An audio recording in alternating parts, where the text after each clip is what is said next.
Hey guys, you most welcome to your YouTube channel Nikhil classes. मैं आपका Nikhil sir.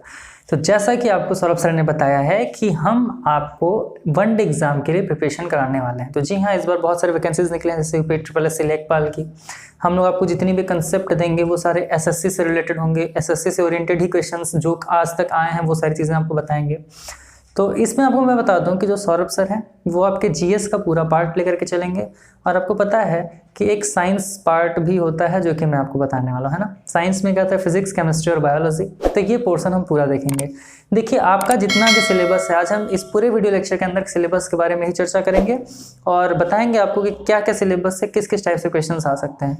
और हम लोग का एक टारगेट है, क्योंकि अब हम लोग ऑफलाइन भी पढ़ा रहे हैं, तो ऑफलाइन कॉम्पिटेटिव एग्जाम्स की तैयारी करते टाइम हम लोग को एक टाइम दिया जाता है, जैसा सौरभ सर ने पहले ही आपसे बोला है कि आपको ये चीज़ें इतने लिमिटेड टाइम में ख़त्म करनी है ना।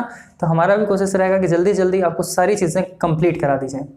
और हम लोग का क्वेश्चन सीरीज़ भी चलेगा, और उस क्वेश्चन सीरीज़ को हम लोग यहाँ पे ना सिर्फ सॉल्व कराएंगे बल्कि डिस्क्रिप्शन बॉक्स में हमारे सोशल मीडिया हैंडल्स हैं, जहाँ पे आपको फेसबुक, व्हाट्सएप, टेलीग्राम, इंस्टा, इन सब के ग्रुप्स मिल जाएंगे। स्पेशली टेलीग्राम में हम आपको पूरे PDF भी प्रोवाइड करेंगे। तो अगर आप लोग नोट्स बना पाएँ तो बहुत अच्छी बात है, अदरवाइज हम लोग आपको PDF प्रोवाइड कराएंगे हमारे टेलीग्राम लिंक में, जो कि हमारे डिस्क्रिप्शन में है ना। तो आज हम स्टार्ट करने वाले हैं साइंस, और देखेंगे कि साइंस के बारे में हम थोड़ा सा जानेंगे, और आपको मैं सिलेबस बताऊंगा कि साइंस के सिलेबस क्या क्या हमारे एग्जाम्स में आते हैं, जो वनडे एग्जाम के लिए बहुत ज़्यादा इंपॉर्टेंट है। तो सिर्फ एग्जाम ओरिएंटेड चीज़ें ही यहाँ पर कराएंगे और एकदम आसानी से कराएंगे। तो हम बने रहिएगा हमारे साथ, वीडियो को पूरा देखिए, पसंद आए तो ही लाइक करेगा, है ना। तो अगर हम बात करते हैं साइंस का, देखिए कॉम्पिटिटिव एग्जाम्स में, वनडे एग्जाम्स में साइंस का रोल क्या है। देखिए, जैसे कि साइंस एक, अगर नॉर्मली बात की जाए तो एक नमक की तरह होता है। मान लीजिए आपको भूख बहुत ज़्यादा लगा है ना, और अगर आपके सामने खाना आ गया और आपको देख के हो रहा है कि अरे यार अब तो कंट्रोल नहीं हो रहा है, अब खाना है ना, लेकिन क्या हो रहा है, मान लीजिए उसमें नमक बहुत ज़्यादा है तो आप खा नहीं पाएंगे, या फिर बहुत ज़्यादा कम हो गया तो भी प्रॉब्लम होगी आपको, है ना। तो नॉर्मल होना चाहिए नमक ना। तो साइंस का रोल सिर्फ इतना ही है वनडे एग्जाम्स में, कि बहुत ज़्यादा हमें नहीं पढ़ना और बहुत कम भी नहीं पढ़ना है, सिर्फ उतना ही पढ़ना जो हमारे लिए इंपॉर्टेंट, और आपके डीप में सारी चीज़ें एकदम अच्छे से कराई जाएंगी ताकि आपको नॉलेज अच्छे से हो सके, है ना। तो साइंस को छोड़ना भी नहीं है, और साइंस को ऐसा भी नहीं कि बहुत ज़्यादा कम पढ़ना है, एकदम नॉर्मल वे में, एकदम अच्छे से हंसी मजाक में हम लोग पूरा साइंस खत्म करेंगे, है ना। तो साइंस बहुत अच्छी चीज़ है। अगर हम बात करते हैं साइंस का, तो साइंस है क्या। बहुत सारी चीज़ें अगर हम पूछें आपसे कि साइंस है क्या, तो बोलते हैं कि क्रमबद्ध ज्ञान, फिर क्या है कि प्रमाणित चीज़ें जो खोज की जाएँ, रिसर्च की जाए, वही हमारा विज्ञान है। देखिए, किसी चीज़ को समझिए, है ना। अगर हम बात करें साइंस का, तो साइंस क्या है, आज हम बात करने वाले हैं साइंस का, है ना, कि साइंस है क्या। तो देखिए, साइंस जो है ये एक लैटिन शब्द है। ये क्या है, ये लैटिन शब्द है। और लैटिन शब्द क्या था साइंस का, ये था साइंसिया। लैटिन शब्द क्या था, ये था साइंसिया। और साइंसिया का मतलब होता है टू नो। साइंसिया का मतलब होता है टू नो, यानी कि किसी चीज़ के बारे में जानना ही हमारा क्या विज्ञान है। और आप लोगों को पता होगा, अगर आप लोग हिंदी पढ़ोगे तो हमारे 4 वेद होते हैं, ऋग्वेद, यजुर्वेद, अथर्ववेद, सामवेद, है ना। तो जिसमें सबसे पुराना है ऋग्वेद। तो विज्ञान जो शब्द है, तो विज्ञान शब्द का जो वर्णन किया गया है वो ऋग्वेद में किया गया है। विज्ञान शब्द का वर्णन ऋग्वेद में किया गया है, और वो किस नाम से किया गया है, तो वो विज्ञानम नाम से किया गया है, या वहाँ पर लिखा गया विज्ञानम शब्द। और विज्ञानम शब्द का मतलब क्या होता है, तो विज्ञानम का मतलब होता है विशेष ज्ञान। वी मतलब क्या होता है, वी मतलब होता है विशेष, और ज्ञानम मतलब होता है ज्ञान। यानी कि जिस चीज़ का हमें विशेष ज्ञान हो वही हमारा क्या है, विज्ञान है। यानी अगर किसी चीज़ का हमें विशेष ज्ञान है तो वही क्या है, विज्ञान है। तो विज्ञान होता क्या है, तो सिंपल वे में कहना है, विशिष्ट अध्ययन का नाम ही विज्ञान है। तो विज्ञान का डेफिनेशन क्या होगा कि विशिष्ट अध्ययन का नाम ही विज्ञान है। इट मीन्स कि science is the name of specific knowledge. एक चीज़ मैं आपको बता दूं, यहाँ पर आपको बाइलिंगुअल चीज़ें कराई जाएंगी, एकदम प्रॉब्लम आपको नहीं होगी कि सर सिर्फ हिंदी में पढ़ा रहे हैं या फिर सर सिर्फ इंग्लिश में पढ़ा रहे हैं, ऐसा बिल्कुल भी नहीं होगा, सारी चीज़ें आपको बताई जाएंगी। तो हमने जान लिया कि विज्ञान क्या है। अगर मैं बात करूं तो जो हमारा साइंस है 2 पार्ट में डिवाइड है। एक तो पूरा जनरल साइंस का पार्ट हो गया, सोशल साइंस जिसको हम बोलते हैं, और एक आपका हो गया नेचुरल साइंस। नेचुरल साइंस में फिजिक्स, केमिस्ट्री और बायोलॉजी के बारे में पढ़ना है ना। तो अगर हम बात करें फिजिक्स, केमिस्ट्री और बायोलॉजी, क्या ये हमारे डेली लाइफ से रिलेट करता है कि नहीं, बिल्कुल हमारे डेली लाइफ से रिलेट करता है। जैसे सुबह सो के उठने से लेकर के रात के सोने तक हम जो भी क्रियाएं करते हैं सब साइंस है। जैसे अगर मान लीजिए हम चल रहे हैं, तो हम चल रहे हैं तो उसमें क्या क्या हो रहा है, टाइम लग रहा है, वर्क कर रहे हैं, एनर्जी भी लग रहा है ना। बट अगर हम बात करें तो यहाँ पर कुछ चीज़ें और हैं जो काम कर रही हैं। जैसे ये क्या है, हम लोग अर्थ पर अगर खड़े हैं तो किसकी वजह से, ग्रेविटेशन की वजह से, यानी गुरुत्वाकर्षण की वजह से। और अगर हम चल पाते हैं तो चल क्यों पाते हैं, तो फ्रिक्शन यानी घर्षण की वजह से, है ना। तो ये सारी चीज़ें क्या है, डेली लाइफ में यूज़ होने वाली चीज़ें, है ना। किसी को प्रपोज करने से लेकर के दिल टूटने तक सब साइंस ही तो है ना। अगर क्या वो थप्पड़ मारता है तो वहाँ पर भी साइंस कार्य कर रहा है। अगर आप गाना गाते हैं, फिर मैं पढ़ा रहा हूँ, तो क्या साउंड क्रिएट हो रहा है। और अगर मैं आपको पढ़ा रहा हूँ तो एक लाइट के थ्रू पढ़ा रहा हूँ, क्योंकि लाइट चारों तरफ से आ रहा है, तो ये भी तो साइंस के अंदर ही आता है। और जैसे कि अगर मैं आपको बता दूँ तो हम लोग क्या मार्कर का यूज़ कर रहे हैं, है ना। मार्कर के अंदर क्या है, मार्कर के अंदर केमिकल है, और इस केमिकल से हम लिख पा रहे हैं, तो ये भी तो साइंस ही है। इट मीन्स कि each and everything what we are using in our daily life is science. तो साइंस है क्या, जो डेली लाइफ में हम यूज कर रहे हैं वो क्या है, वही तो विज्ञान है। जैसे ग्रेविटेशन है, गुरुत्वाकर्षण है, जिसकी वजह से हम साधारण खड़े हुए हैं। हम चल रहे हैं तो किसकी वजह से, फ्रिक्शन की वजह से, यानी घर्षण की वजह से चल रहे हैं। अगर हम बात करें पंखा, जो फैन चलता है, तो फैन क्या अचानक से रुक जाता है बंद करने पे, नहीं, वो धीरे धीरे धीरे धीरे चलते हुए बंद होता है। या फिर अगर आप इसे ऑन करेंगे तो धीरे धीरे करके चलता है ना। तो ये क्या है, ये संवेग है, इसी को क्या बोलते हैं, मोमेंटम बोलते हैं। अब संवेग क्या होता है, तो वेग की वजह से जो वेग उत्पन्न होता है वही हमारा संवेग कहलाता है। मोमेंटम किसे कहते हैं, तो वेलोसिटी की वजह से जो वेलोसिटी उत्पन्न होता है वही हमारा क्या होता है, वही संवेग होता है।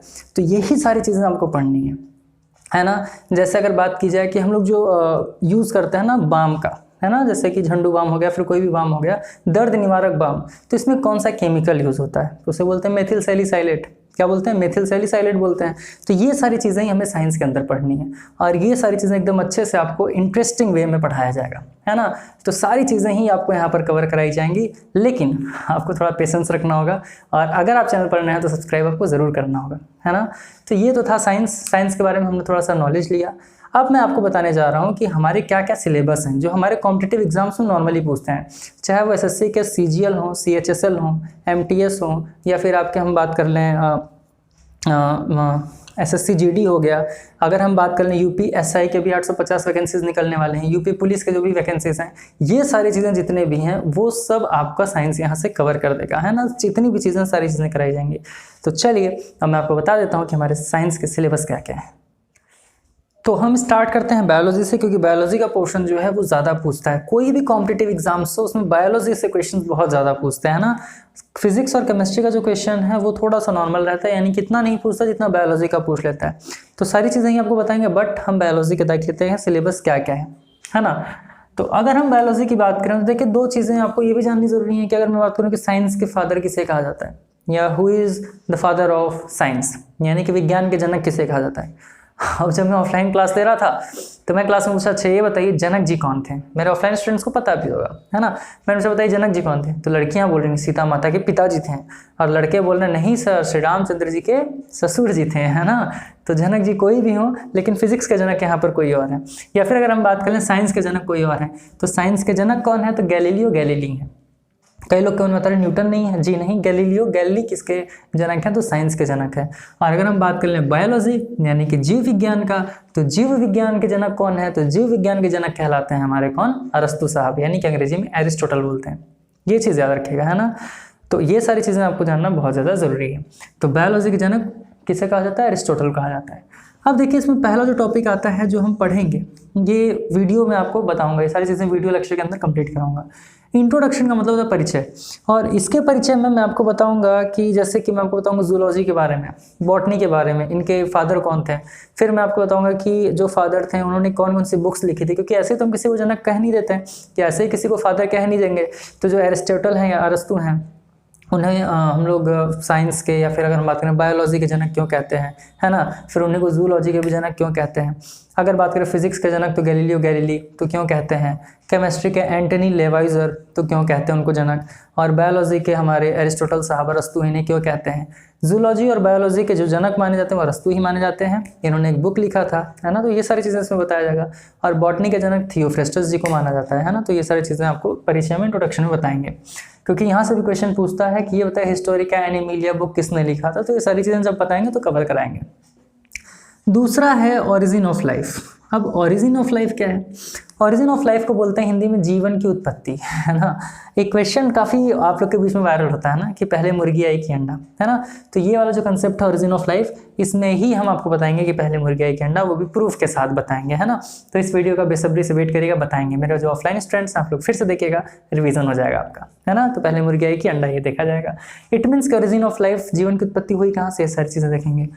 फिर थर्ड पार्ट आता है हमारा सेल एंड दियर पार्ट्स, कोशिका और उसके भाग। तो कोशिका के बारे में हम पढ़ेंगे कौन कौन से होते हैं, जैसे माइटोकॉन्ड्रिया हो गया, सेल मेम्ब्रेन हो गया, सेल वॉल हो गया। तो इन सारी चीज़ों के बारे में हम पढ़ेंगे इसमें, है ना। राइबोसोम, लाइसोसोम, ये सारी चीज़ें। फिर आता है आपका डाइजेस्टिव सिस्टम। डाइजेस्टिव सिस्टम की बात करें सर तो ये क्या होता है, ये होता है पाचन तंत्र। इट मीन्स कि हम जो भोजन करते हैं उसमें क्या क्या चीज़ें होती हैं जो हमारी बॉडी के लिए इंपॉर्टेंट हैं, न्यूट्रिशंस क्या होते हैं, कौन कौन से पोषक तत्व होते हैं हमारे शरीर में, ऑर्गन होते हैं, फिर ग्लैंड होते हैं, फिर यहाँ पे एंजाइम होते हैं, और इसी तरीके से आपसे पूछता है कि कौन सा जूस किस में पाया जाता है ना। तो ये सारी चीज़ तमाम चीज़ें हैं डाइजेस्टिव सिस्टम से रिलेटेड, वो सारी चीज़ें एकदम आराम से ग्राफ बनाते हुए आपको क्लियर कराई जाएंगी, है ना। उसके बाद फिर बात करें एक्सक्रीटरी सिस्टम। एक्सक्रीटरी सिस्टम मतलब होता है उत्सर्जन तंत्र, है ना। उसके बाद हम बात करें स्केलेटल सिस्टम। स्केलेटल सिस्टम क्या होता है, तो स्केलेटल सिस्टम की अगर हम बात करें तो कंकाल तंत्र। क्या होता है, कंकाल तंत्र, है ना। इसके बारे में जानना, जैसे कि हमारी पूरी बॉडी के अंदर कितनी बोन्स हैं। हमारी बॉडी स्केलेटल सिस्टम 3 टाइप का होता है, पहले मैं आपको बताता हूँ। पहला क्या होता है, पहला होता है आपका बोन्स, दूसरा होता है मसल्स, तीसरा होता है जॉइंट, या बोले हड्डी, मांसपेशी और जोड़। इन 3 चीज़ के बारे में पढ़ना है। और ये कितने टाइप्स के होते हैं वो सारी चीज़ आपको बताऊंगा। जैसे कि हमारे शरीर में अगर मैं वयस्क की बात करूँ, अडल्ट की बात करूँ, तो कितनी हड्डियाँ पाई जाती हैं, 206 पाई जाती हैं। जबकि अगर बच्चों की बात करें तो 296 से 306 हड्डियाँ पाई जाती हैं। ये हड्डियाँ कौन कौन सी पाई जाती हैं, कहाँ कहाँ पाई जाती हैं, लॉन्गेस्ट बोन क्या होता है, फिर बात करते हैं कि स्मॉलेस्ट बोन कौन सा होता है, स्ट्रॉन्गेस्ट कौन सा होता है। तो ये सारी चीज़ों के बारे में हम स्केलेटल सिस्टम में जानेंगे। और तो और हड्डियों को गिनेंगे कौन कौन सी कहाँ कहाँ पर कितनी हड्डियाँ हैं। फिर आता है आपका रेस्पिरेटरी सिस्टम, इसे बोलते हैं श्वसन तंत्र। इसे क्या बोलते हैं, श्वसन तंत्र। तो श्वसन तंत्र से रिलेटेड जितनी भी चीज़ें हैं लंग्स वंग्स के बारे में इसमें पढ़ेंगे। फिर हमारा आता है डिजीज़। फिर हमारा आता है डिजीज़ जिसे बोलते हैं मानव रोग।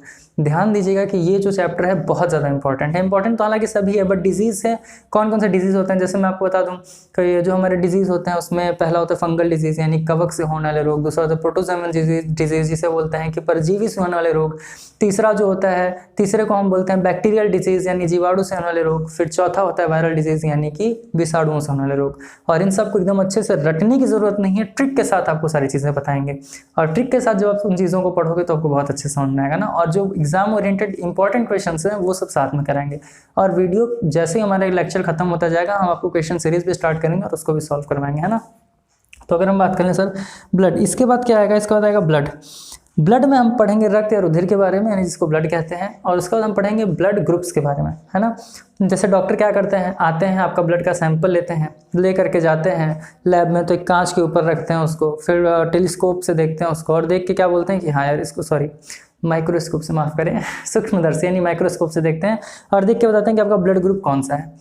तो जब मेरा ये वाला वीडियो लेक्चर आप देखेंगे ब्लड वाला तो आप भी बड़े आसानी से पहचान कर लेंगे, बस आपको माइक्रोस्कोप की ज़रूरत होगी, है ना। तो ये हो गया ब्लड। फिर हम देखेंगे जेनेटिक्स के बारे में। जेनेटिक्स के बारे में पढ़ेंगे यानी अनुवांशिकता। किसके बारे में पढ़ेंगे, अनुवांशिकता पढ़ेंगे। इसी हमारे लैमार्क साहब आते हैं, लैमार्क साहब का सिद्धांत बहुत ज़्यादा है। चार्ल्स डार्विन आए, ह्यूगो ड्यूग्रीज आया जिसमें उन्होंने इवोल्यूशन दिया था यानी कि जैव के विकास का सिद्धांत दिया था, है ना। जेनेटिक्स और लिख लीजिएगा it's disease, genetics and it's disease यानी कि जेनेटिक्स और इससे होने वाले रोगों के बारे में देखेंगे, ठीक। उसके बाद हमारा आता है प्लांट क्लासिफिकेशन जो कि इंपॉर्टेंट है और यहाँ से क्वेश्चन्स पूछे जाते हैं आपके एग्जाम्स में, यानी कि पौधों का वर्गीकरण। फिर आपका आता है न्यूट्रिशन। न्यूट्रिशन का मतलब होता है पोषण। हमारे बॉडी में 5 पोषक तत्व होते हैं, carbohydrate, protein, fat, vitamin, minerals, 5, है ना। तो 5 आते हैं। तो न्यूट्रिशन में हम जानेंगे इनके बारे में सारी चीज़ों को एकदम डिटेल से कि कार्बोहाइड्रेट्स कितने होते हैं, जो आपके एग्जाम में क्वेश्चन आते हैं। और लास्ट हम पढ़ेंगे क्लासिफिकेशन। लास्ट पढ़ेंगे क्लासिफिकेशन जिसे कहते हैं वर्गीकरण। तो ये तो है आपका बायोलॉजी का पूरा सिलेबस। आप इसे चाहें तो स्क्रीनशॉट ले सकते हैं और लास्ट में इंपॉर्टेंट क्वेश्चंस कराएंगे। तो ये सारी चीज़ें आपको कंप्लीट कराई जाएंगी, ठीक। तो ये सारी चीज़ें ही आपको सब चीज़ कम समय में बहुत ही ज़्यादा बेहतरीन ढंग से कंप्लीट कराया जाएगा और बताया जाएगा आपको, है ना। तो चलिए इसको इरेज करते हैं और आपको बताते हैं फिजिक्स और केमिस्ट्री के सिलेबस में हमें क्या क्या पढ़ना है। तो आइए अब हम बात कर लेते हैं आपके फिजिक्स और केमिस्ट्री के सिलेबस की। तो अगर हम फिजिक्स की बात करें, देखिए पहला ही चैप्टर आता है unit and measurements. Unit and measurement से क्वेश्चन बहुत ही अच्छे पूछते हैं। जैसे ऐसा यूनिट पूछ लिया आपको, वर्क का ऐसा यूनिट क्या होता है, फोर्स का ऐसा यूनिट क्या होता है, ये सारी चीज़ें अगर आपसे पूछ रहा है। फिर मेजरमेंट्स, इसके बारे में हमें देखना है। दूसरा टॉपिक होता है आपका मोशन। इसमें हम मोशन यानी गति से रिलेटेड 3 नियम देखेंगे। पहले देखेंगे कि मोशन यानी गति कहते हैं किसे, फिर इसके 3 नियम देखेंगे। तीनों नियम किसने दिया था, न्यूटन ने दिया था। लेकिन जो न्यूटन का गति का फर्स्ट नियम माना जाता है वो जड़त्व का नियम यानी लॉ ऑफ इनर्शिया, जो कि गैलीलियो के नियम के बराबर माना जाता है। तो क्वेश्चन पूछता है कि लॉ ऑफ इनर्शिया यानी कि जड़त्व का नियम किसने दिया था, तो गैलीलियो गैलीली ने दिया था ना। तो पहला जो नियम होता है गति का वो कौन सा होता है, जड़त्व का नियम देखा जाएगा। फिर है फोर्स, हम पढ़ेंगे बल के बारे में। बल कहते हैं किसे हैं? बल जैसे कि मैं आपको पढ़ाऊंगा 4 प्रकार के होता है ना। एक होता है आपका सेंट्रीपिटल फोर्स, एक होता है सेंट्रीफ्यूगल फोर्स, एक आपका होता है कोहेसिव फोर्स और एक होता है एडहेसिव फोर्स। तो कोहेसिव का मतलब होता है ससंजक बल, एडहेसिव का बल मतलब होता है असंजक बल, सेंट्रीपिटल का मतलब होता है अभिकेंद्रीय बल और सेंट्रीफ्यूगल का मतलब होता है अपकेंद्रीय बल। तो ये सारी चीज़ें आपको डिटेल में बताई जाएंगी। फिर हम पढ़ेंगे ग्रेविटेशनल फोर्स के बारे में। ग्रेविटेशनल फोर्स यानी गुरुत्वाकर्षण बल, इसकी वैल्यू कितनी होती है। इसमें हम लोग बताएंगे आपको कि जब लिफ्ट ऊपर जाता है तो हमारा वजन हमें लगता है कि थोड़ा सा इंक्रीज हो यानी बढ़ा है, तो ऐसा क्यों लगता है। फिर जब लिफ्ट नीचे की ओर आता है तो ऐसा लगता है कि हमारा जो वजन है वो कम हो रहा है, तो ऐसा क्यों होता है। सच में नहीं होता, बट होता क्यों है, तो ये प्रूफ के साथ देखेंगे और एग्जाम में पूछता भी है। फिर अगर मान लीजिए रस्सी अचानक से टूट जाए लिफ्ट की तो हमारा वेट क्या हो जाएगा, तो वो सारी चीज़ें आपको इसके अंदर कवर कराई जाएंगी। इसमें हम आपको पूछता है लोलक के बारे में। लोलक को बोलते हैं पेंडुलम, है ना, पेंडुलम। तो इसके बारे में देखेंगे। इसमें कुछ सिचुएशंस देखेंगे कि पेंडुलम अगर पृथ्वी पर है तो इसका आवर्तकाल कितना है यानी टाइम ऑसिलेशन कितना है, और अगर इसको चंद्रमा यानी मून पर ले जा रहे हैं तो इसका टाइम ऑसिलेशन क्या हो जा रहा है ना। तो ये सारी चीज़ें। फिर हम पढ़ेंगे सरफेस टेंशन, जिसे कहते हैं पृष्ठ तनाव। ये होता है कैपिलरी एक्शंस, जिसे कहते हैं केशिकात्व। एक होता है डेंसिटी, जिसे बोलते हैं घनत्व। इन सब चीज़ों के बारे में पढ़ेंगे। और चौथा आता है centre of gravity. Centre of gravity यानी कि गुरुत्वाकर्षण का केंद्र। जैसे आप लोगों ने पढ़ा होगा बरमूडा ट्रायंगल के बारे में, अभी आपको सारी चीज़ें डिटेल में बताएंगे। तो बरमूडा ट्रायंगल के बारे में बताएंगे। तो वहाँ पर क्या है, वहाँ सेंटर ऑफ ग्रेविटी इतनी ज़्यादा है जिसके वजह से क्या हो जाता है, वहाँ पर कोई भी जहाज आसानी से डूब जाता है, तो सेंटर ऑफ ग्रेविटी के कारण। फिर एक हम पढ़ेंगे साउंड। साउंड, इसमें क्वेश्चन पूछता है। इसमें 3 प्रकार की ध्वनियाँ पढ़ेंगे, अवश्रव्य ध्वनि, पराश्रव्य ध्वनि, और इसमें हम देखेंगे लाउडनेस किसे कहते हैं, पिच किसे कहते हैं, फ्रीक्वेंसी क्या होता है, इंटेंसिटी क्या होता है, ये सारी चीज़ें। फिर आता है हीट। हीट को हम पढ़ेंगे एकदम आराम से कि हीट में जितनी भी चीज़ें आएंगी उसको हम देखेंगे। फिर आपका है लाइट। लाइट में देखिए जो आपका मानव नेत्र आता है और आपके जो लेंस आते हैं, दर्पण आता है, वो सारी चीज़ें इसके अंदर ही कंप्लीट करा दी जाएगी ना। तो मैंने मानव नेत्र नहीं लिखा, समझें लाइट में होगा। फिर आपको पढ़ेंगे इलेक्ट्रिसिटी के बारे में, और एट लास्ट हम पढ़ेंगे मैग्नेटिज्म यानी कि चुंबकत्व के बारे में। तो ये तो आपका था फिजिक्स का सिलेबस, है ना। तो बायोलॉजी का सिलेबस आपको मिल गया, फिजिक्स का सिलेबस मिल गया। फिजिक्स के जनक कौन थे, फिजिक्स के फादर किसे कहा जाता है, तो ये थे गैलीलियो गैलीली। यानी गैलीली को क्या माना जाता है, माना जाता है फिजिक्स के जनक। अब अगर हम बात कर लें केमिस्ट्री का, तो केमिस्ट्री के जनक किसे माना जाता है, तो केमिस्ट्री के जनक माना जाता है एंटनी लेवाइजर को। एंटनी लेवाइजर को माना जाता है क्या, केमिस्ट्री के जनक। तो फिजिक्स के जनक कौन है, गैलीलियो गैलीली। केमिस्ट्री के एंटनी लेवाइजर। और अगर बात करें बायोलॉजी के जनक कौन है, तो अरस्तु यानी कि अरिस्टोटल।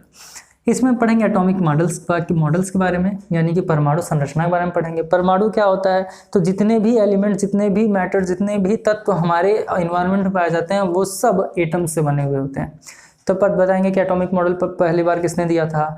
जो एटम्स होते हैं वो अविभाज्य है यानी निग्लिजिबल है, उसे तोड़ा नहीं जा सकता। ये सारी चीज़ें कौन बताया, तो ये सब देखेंगे। फिर हम पढ़ेंगे एसिड्स के बारे में, यानी कि अम्ल, आपने पढ़ा होगा ना अम्ल क्षार के बारे में, तो वो देखेंगे। फिर हम पढ़ेंगे मेटल्स के बारे में। मेटल्स मतलब धातु। फिर इसमें हम देखेंगे कि किंग ऑफ मेटल किसे कहा जाता है, इसमें देखेंगे किंग ऑफ एसिड किसे कहा जाता है, ये सारी चीज़ें। फिर हम नॉन मेटल के बारे में पढ़ते हैं, यानी कि अधातु के बारे में। और लास्ट में हम पढ़ेंगे इनर्ट गैसेस। इनर्ट गैसेस क्या होता है, जैसे कि हर एक चीज़ में अपवाद होते हैं, हर एक चीज़ में क्या होता है, अपवाद होते हैं। वैसे ही क्या होते हैं, ये इनर्ट गैसेस होते हैं जिन्हें हम अक्रिय गैसें कहते हैं ना। तो ये है आपका पूरा सिलेबस। आप चाहें तो इसे स्क्रीनशॉट भी ले सकते हैं। और मैं आप लोग को बोलूँगा कि ये जो सिलेबस है इसे हम लोग बहुत ही अच्छे तरीके से नोट्स बना करके कंप्लीट करेंगे ना। तो उम्मीद करते हैं कि आप हमारा साथ ज़रूर देंगे और हमारे चैनल से आपको हर एक चीज़ मिलेगा जो कि आपके एग्जाम के लिए इंपॉर्टेंट है। तो जीएस और साइंस से रिलेटेड जितनी भी चीज़ें हैं वो सारी चीज़ें आपको यहाँ पर मिलेगी। तो आज हमने इस वीडियो लेक्चर के अंदर क्या देखा, आज हमने इस वीडियो लेक्चर के अंदर थोड़ा सा साइंस के बारे में जाना कि साइंस क्या है, साइंस के जनक कौन है। फिर हमने देखा कि डेली लाइफ में हम जो यूज़ करते हैं क्या वो साइंस है कि नहीं। जैसे अगर आप खाना बनाते हो तो खाना बनाने में क्या होता है, केमिकल चेंजेस होता है ना, तो केमिकल चेंजेस भी क्या होता है, वो केमिस्ट्री के अंदर आ जाता है। एक चीज़ मैं आपसे पूछना चाहूँगा, जैसे मान लीजिए कि बोलता है कि फिजिक्स भौतिक विज्ञान, केमिस्ट्री रासायनिक विज्ञान, बायोलॉजी जीव विज्ञान। तो क्या केवल बायोलॉजी ही है जो जीवन की बात करता है, फिजिक्स और केमिस्ट्री जीवन की बात नहीं करता। बताएं आप लोग कि क्या बायोलॉजी केवल जीवों की बात करता है, फिजिक्स और केमिस्ट्री जीवों की बात नहीं करता। क्वेश्चन तो आपके दिमाग में आना चाहिए, बट मैं आपको बता दूं तो जी हाँ यही होता है कि केवल बायोलॉजी है जो जीवन के बारे में बात करता है, क्योंकि केमिस्ट्री में हमें केमिकल्स के बारे में ज़्यादातर पढ़ने होते हैं ना, बॉन्ड्स के बारे में पढ़ना होता है, बंध के बारे में पढ़ना होता है, फिर हम न्यूक्लियस के अगल बगल, यानी कि न्यूक्लियस में होना, प्रोटॉन न्यूट्रॉन होता है, अगल बगल इलेक्ट्रॉन घूमता है, ये सारी चीज़ें हम जानते हैं। फिजिक्स की बात करें तो संवेग हो गया, गुरुत्वाकर्षण हो गया, घर्षण हो गया, तो इसमें जीवन है क्या? बिल्कुल नहीं, बल्कि इसकी वजह से ही हम बोल सकते हैं कि जीवन है ना। तो जीव विज्ञान जो है वो केवल आपके किसके बारे में बात करता है? जीवन के बारे में बात करता है। और जीव विज्ञान भी दो टाइप का होता है, एक होता है बॉटनी जिसे बोलते हैं वनस्पति विज्ञान, दूसरा होता है जूलॉजी जिसे बोलते हैं प्राणी विज्ञान या जंतु विज्ञान, है ना। तो ये सारी चीज़ें ही आपको पढ़नी है, सिलेबस आपको मिल गया। तो होप ये सेशन आपको पसंद आया होगा, और प्लेलिस्ट हमारा आप जाकर के चेक करते रहिएगा, आई टैग पर आपको सारी चीज़ें मिल जाएंगी और इसी तरीके से वीडियो आपके लिए अपलोड होता रहेगा। तो होप कि वीडियो पसंद आया होगा। अपने दोस्तों के साथ आप भी तैयार हो जाइए अब एक नई चीज़ों के लिए, है ना। और कंपटीशन एग्जाम तो यार क्रैक करके ही रहना है ना। तो चलिए फिर जल्दी ही मिलेंगे आपसे अगली वीडियो लेक्चर के अंदर, तब तक के लिए ऑल द बेस्ट।